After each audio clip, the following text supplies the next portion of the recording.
My name is Anaab Rooble. I currently work for Department of Families, Fairness and Housing as a manager, diversity and inclusion. I am a person with disability. I acquired disability when I was 2 years old, back home in Somalia. So I came to Australia when I was 17 years old, back 25 years ago, actually. So landed Talamarine Airport. I could speak three languages at the time, but English wasn't one of them. So my struggle started right and there. I was quite naive at the time. I was thinking, how will I carry my bag? I was only concerned in carrying my bag, but I really needed to get used to different culture, different language, and all that comes with when you move to a new country. So I'm glad to be here. I'm a mom of three kids. My eldest is just started grade 7 this year, so it's been really quite a long journey, and I've been in the public sector, Victorian public sector, for 21 years now. Thank you, Anaab. Wow, gosh, a huge amount of history and knowledge, and so excited about the opportunity of getting to interview you. So, Anaab, I'm Mel Webster. So I'm the Chief Home Living and Community Services Officer at Melba Support Services. I also am a proud neurodivergent lady with hypersensitivity, ADHD and dyslexia. And I'm privileged here to be able to talk to you today and to learn a little bit about yourself. Wonderful. I'm really glad to be here, and thank you for giving me the opportunity to come along. And it's just so lovely to be here and look at the diversity we have, we share, whether it's a disability, whether it's a different intersection, different nationalities. It's just fantastic. Absolutely. So Anaab, tell me a little bit about yourself. How did you become an advocate for disability? I didn't sign up to be an advocate, but the situation made me to be, to advocate. As I said, I was born in Somalia, and where I grown up, disability is stigma, and it still is, sadly. So from young age, I started, saying, yes, am I look different when I'm moving around, but at the end of the day, I'm just the same person as you. You have eyes, you have a heart, you have a mouth. I have the same. So it's really started right, and there I have, as I said, I think I have a physical disability which resulted from medical mishap. So where I was growing up, there wasn't any really things that assist people with disability, particularly orthotics, because I have my right leg is paralyzed. So right and there, I had to start, advocating myself and saying, no, I'm not different. Although I haven't seen anyone like me, the area I grown up, I was the only person. Probably there's others existed, but they might be born behind the houses. So, but I didn't sign up, but I think it's something I'm really passionate about it. And as you can see, I have number of intersectionality. So I do represent multiple communities, not just one community. So it's something I'm really proud of it. And until the society is more inclusive, I think none of us can stop advocating. And our disability is not what limits us. It's the society or the infrastructure that we're living in. No, thank you so much. And we absolutely need strong advocates like yourself. Thank you. So tell me a little bit about what does International Women's Day mean to you as a woman and as a woman with a disability? It means to me, International Women's Day is a day that we celebrate and express gratitude towards women's contribution in the society. We're part of that women, regardless whether we have a disability or whether we don't have a disability. So we fit in that category. And women came a long way. They paved the way for us. So personally, it means to me a day that I get opportunity to sit at the table. Normally, we don't get that opportunity to sit at the table. So it's a day that I can sit at the table and also highlight it, the disparity of women's status in society, regardless of where you look at it. We still haven't taken into the account. We're talking about, gender pay gap and all that, but they still haven't taken into that other intersectionality, like women of color, women with disabilities, women of diverse, different genders, different abilities. So this sort of a day I really like to highlight it, where yes, include all of us, not just women. And this year, particularly the theme, it's really said counter in, and I feel like we have not been counted yet. Thank you so much. So as you rightly mentioned, the UN theme for International Day is Count Her In.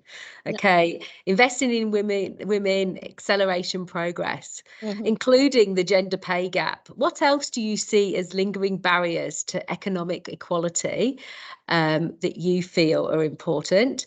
And how do you feel that we should accelerate in this progress? We're actually missing the intersectionality. We're assuming women as a whole have a level playing field. We don't have a same level playing field. When I landed Australia, I only had grade 5 education. So, and although I spoke 3 languages, English wasn't one of them. So I had to start learning. But if you look at it as a woman, if you count me as a woman only, thinking that I have same level playing field as someone who were born in here, didn't face the barriers that I faced, someone who had education background, someone who were able to access employment, you might count me in as a woman, but I've got some sort. I'm a bit disadvantaged because I won't be able to be participate and same equal as say my daughter. I have a daughter, so she was born in this country. She got education. She done her education. She's still doing it. Obviously, she's only grade 6, but we won't have it the same way. If you compare to her and my experience, will be different. So that's sort of what I meant. And in Africa, we have a saying that says, if you want to go fast, go alone. But if you want to go far, go together. So if we're counting, we really need to look at that intersectionality. There are women who were born in this country, but because of the social low social economic they came from, might not have access to education. Women like myself, I struggle getting access to healthy care. I got struggle access to getting universities. I think I can share a case that when I went to my first day at university, I was so excited. But when I parked my car, I saw the distance from the car back to the lecture where I meant to be, and there's no way I could make it. The sun will set. And then I went back to the boom gate, the security gate, and I said, "Will you let me in so I can go to that lecture room there?" And he said, "Oh, do you have a disability sticker?" And I didn't regard myself disabled at that time. So I said, "No, I don't have." And then I said to him, "I'll get next week, but let me in this week. So I don't want to miss my first lecture. I'm the first going to university in my family. And I don't give up. So I really try to find ways. But for me, I accepted my disability.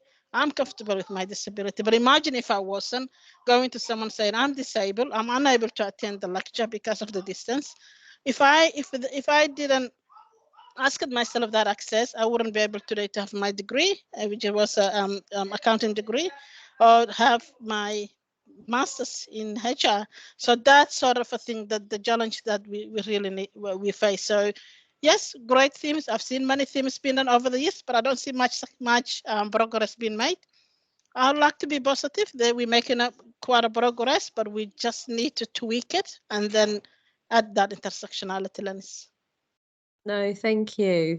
So you've given some examples around the barriers that you've faced within education, and I'm sure those barriers have also moved into the workspace as well. Can you give me some examples around the workspace and within the workplace, some of the barriers that you may have or other women may have faced with disability in the workspace? Women with disabilities are underrepresented in the workplace. If they have those who are lucky to have a jobs, they most of the time are low entry levels. So we face a number of barriers in terms of accessibility, the building being accessible. In terms of getting to work, COVID obviously brought us, different perspective that we can work from home. There are many people who miss really being and being employed just because of they were not allowed to work from home.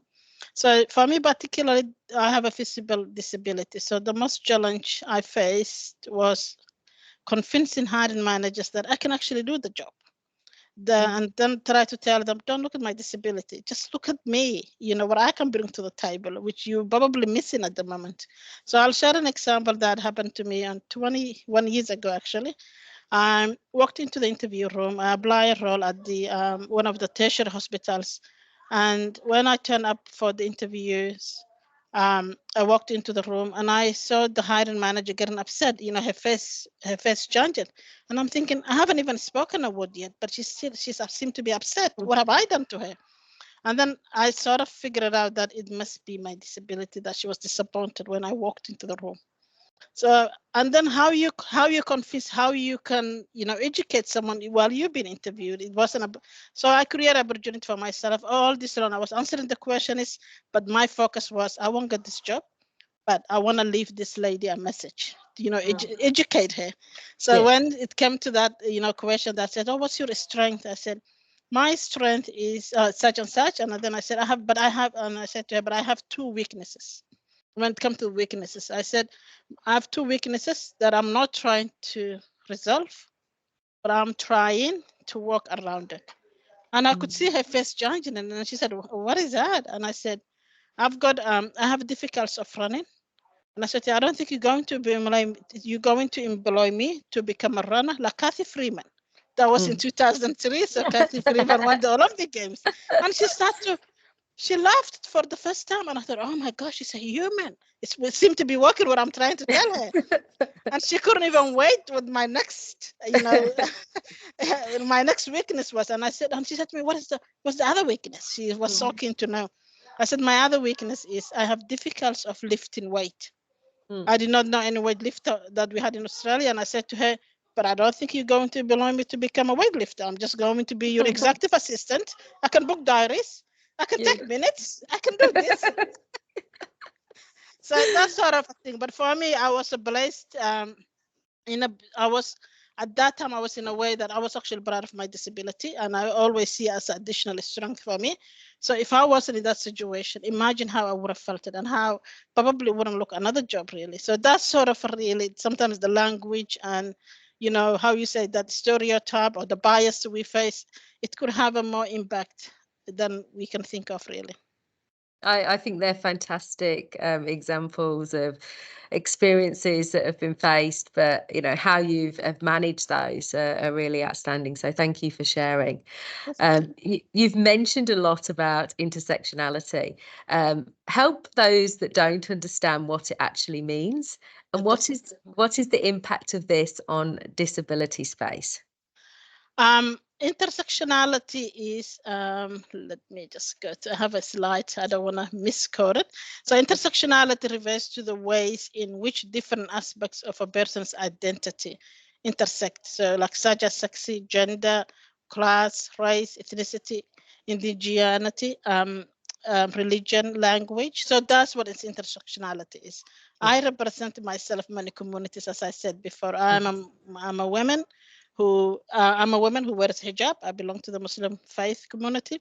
I am woman with disability. I'm a mother. I am a refugee. I came to this country as a refugee. I'm a migrant. And and I'm a woman with disability. So those sort of intersectionality, that's what I mean. I represent many communities. And in general, really, when you look at it, women need to break the glass ceiling. But when you add all this other intersectionality, the glass ceiling or the bamboo ceiling becomes a concrete. So I faced myself, throughout since I've been here, through my career, I was forced to jump where I couldn't jump, but I had to jump because I need to pave the way and say, hey, we exist. We are women with disabilities, but at the same time, we've carried all these other, intersection. That's what I meant intersectionality. And when you look at it, for example, if we focus, I'll give you another example of recruitment. You're recruiting for a role, and then if you focus in the public sector where I came from, we focus on something we call it merit process. The merit process assumes we all have an equal level playing field. So we assuming that you had same education, same understanding, same experience. So when we come to the interview, if person like me that English is their fourth language, I used to struggle early on in my career. The interview questions, it's like a statement.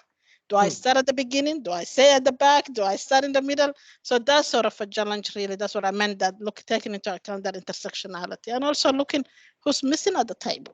Yeah, and most of the time, most of the hiring managers that I'm aware that I'm familiar with in the public sector, they look for cultural fit. So if you don't fit that cultural fit, I don't fit that culture because I've got all this intersectionality. Yeah. So I missed out. So I think we need to move on to look at the cultural at to see what's missing at the table, who we don't have their opinion, who we don't have their idea. Yeah. Yeah, I love those examples. Thank you so much for sharing. So how do you feel about the representation in the media around intersectionality identities, in particular in the disability space? Ooh, we're lacking a lot of representation in there. I don't see many of me. I know I've got multiple intersectionalities, but I don't see many people with visible disability, and that's it's a challenge. And I remember, what's his name? Oh, I should know something Alcott. That our Damon? Australian, yeah. What's his name? Sorry, Dylan Alcott. Yeah, Dylan Alcott. Yeah, he did say when he was younger, any wheelchair that he's seen was person who had drug drivers who got injured, and we're not drug drivers, and people who were, who wheelchair users are a small percentage of disability as well. So we don't see that visibility really out there. We miss it. We lack in that. And if you look at the whole intersectionality, it's also missing that. You don't see many, people of color or many other communities, and that's what led to really we sort of. From what I can see, we're doing good work, but at the same time, we're not being represented in the media. And the only thing that you will hear anything to do with disability for me that I've heard more often is when it's International Day of People with Disability, or either where the NDIS case comes up or something gone wrong or something along those lines, or they feel like, we should not be getting NDIS or that sort of a thing. So we don't have much representation really, and that's what we really needed. And you cannot aspire if you cannot if you cannot see who looks like you or sounds like you. No, I fully agree. And there's just so much that needs to be done in that space. It's a real gap.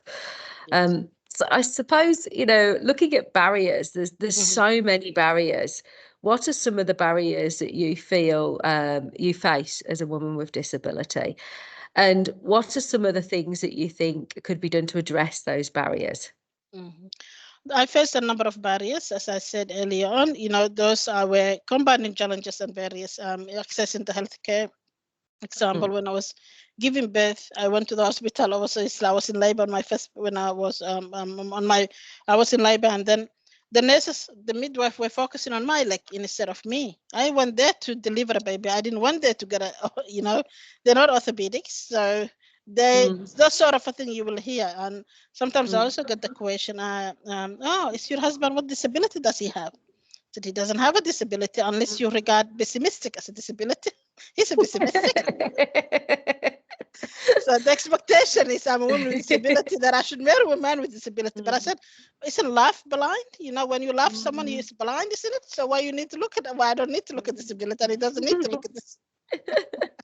So there's really, access into education. If I come back to that, access into education, healthcare, I think I said, and also society, when we looked upon as if though, like I've had a conversation, someone's, saying that, oh, you should be lucky you have a job. And I said, you should be lucky too, you have a job. Why am I only need to feel lucky? You should feel too. I don't work for your shop. We're all working for this organization.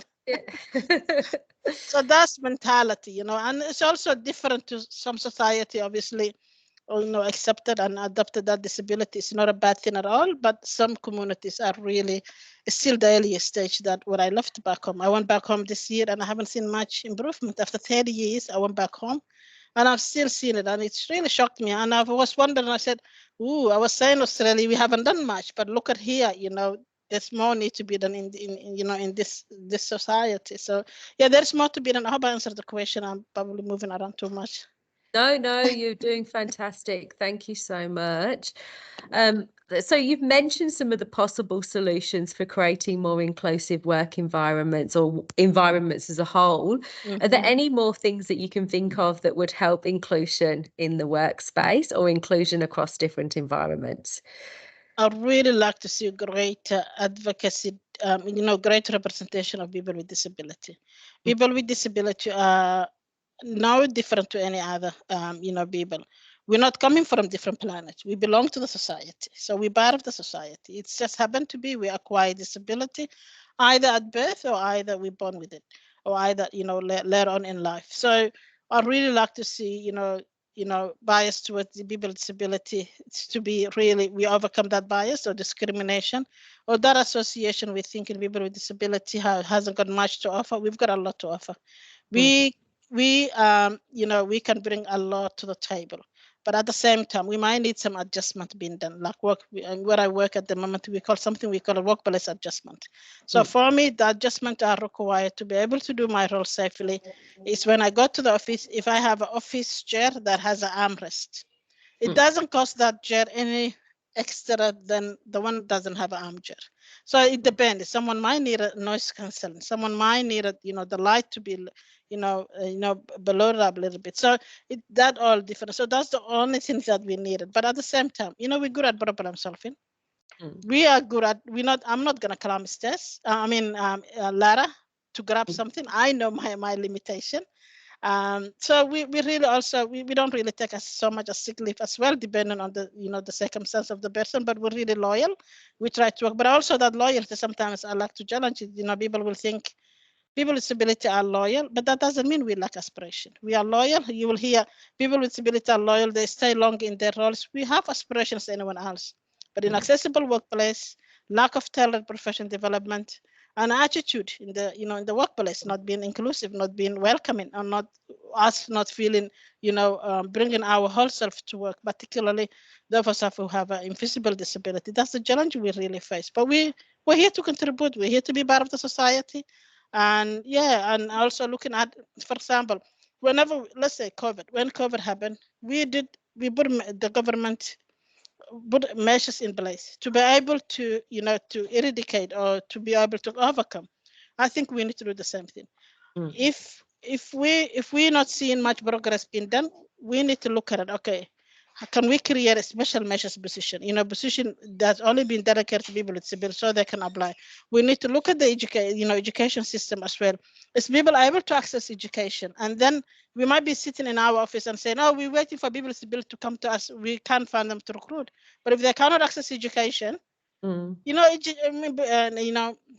employment is the next level. But if they cannot access healthcare and they're not getting the right care, how can they access education? And it's all really overlap. So we can't just fix one area. We need to really look at holistic approach to look at people with disability. And we need to look at as a people, disability is just different ability, different, just additional strength for us. No, thank you so much. Oh, wow. So much insight, and I feel really privileged being able to have this opportunity to talk to you today.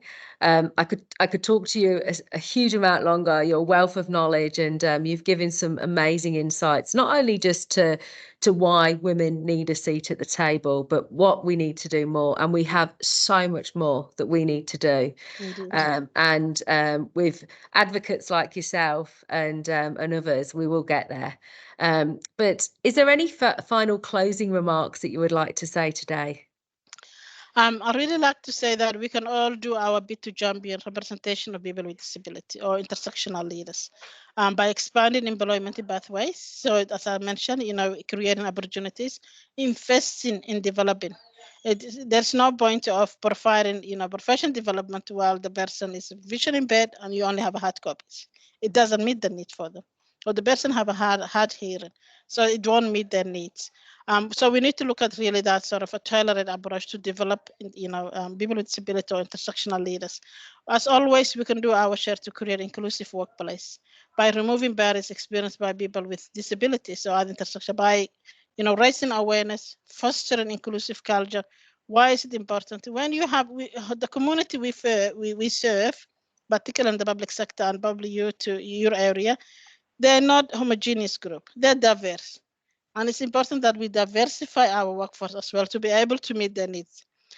Lately, I'm seeing a shift. People saying, "Oh yeah, I like diversity, so important," but they're looking only entry level. We can be CEO, we can be secretaries, nothing can stop us. It's not our ability, but just that attitude and ableism and stereotype and bias. That's what's really holding us.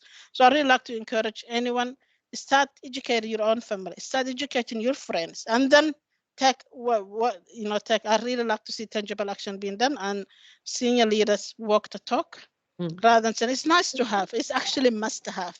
Diversity is important, and it brings different perspectives. So by doing this, we can create positive and empower workplace for all. I've also learned that organizational change often relies on the individual to have the courage to speak up and highlight where inequality exists. But at the same time, individual might share to we lack in this way, but I also like to see tangible action being implemented across the globe, not just Australia, but across the globe, really. And thank you so much for having me. It's International Women's Day. Celebrate, and it's just so beautiful to be with you and giving me the opportunity to share my insight. We can all do our share, and I'm really looking forward to, hopefully catching up in person when we can. Thank you so much. Thank you.